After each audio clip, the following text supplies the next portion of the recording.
ملګرو ته صاحب الله يم او دغه تاسیسات راغلی یم دا د افغانانو ټولنیز مرکز دی په شیکاګو کې دلته دوستان دي او ګورم چې قدرمن مجاهد صاحب دلته. سلام علیکم مجاهد صاحب. سلام علیکم. څنګه جوړ په خیر؟ صحت مبارک. بخیر هستید؟ خوب هستید؟ صحت شما خوب است؟ جور هستید؟ بخیر هستید؟ مجاهد صاحب ما خبر شدم که شما امی اخبار چاپ میکنین، چقدر وقت میشه که شروع کردین؟ این خو جناب پسرعلی صاحب گل البته ناگفته نمانه که توجه خودتان در این مسئله بود باعث یک شخصیت فرهنگی و شخص محترم و امی در شیکاگو مشهور است که رئیس مطبوعات ما کل افغان ها میگه پسرعلی صاحب است. دیگه البته گپ پت و پنهان هم نیست.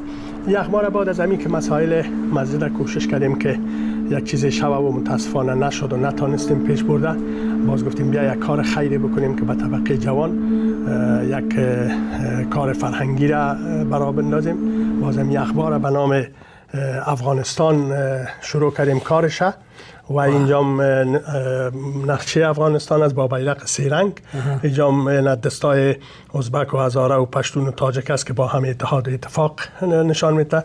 اینجا آیت مبارک و اعتصموا بحبل الله جمیعا ولا تفرقوا است که واذکروا نعمت الله علیکم، که خداوند میگه که شما به ریسمان خدا چنگ بندازین و متفرق نشین.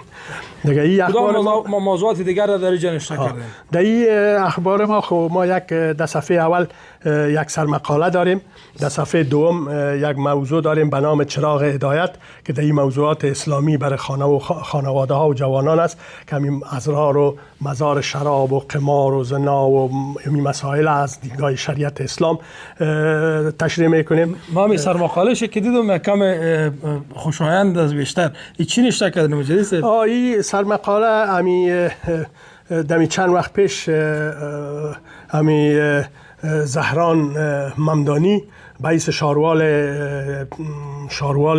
نیویورک تعیین شد و او در جمله صحبت‌های خود که صحبت کرده بود از زبان پشتو هم یادآوری کرده بود که تاریخ کشور به پشتو هم نوشته میشه، یعنی که متوجه شده بود که البته افغان هم در امریکا زیاد هستند و لسان پشتو را یاد کرده بود. دیگه این خو افتخار است برای همه افغانا، اما لسان‌های ما و خصوصا لسان پشتو و فارسی که لسان ملی ماست او در صحبت‌های خود یاد کرده بود.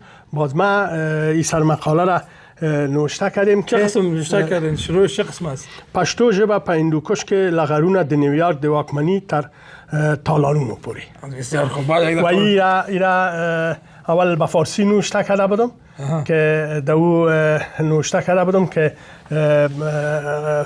پشتو مثل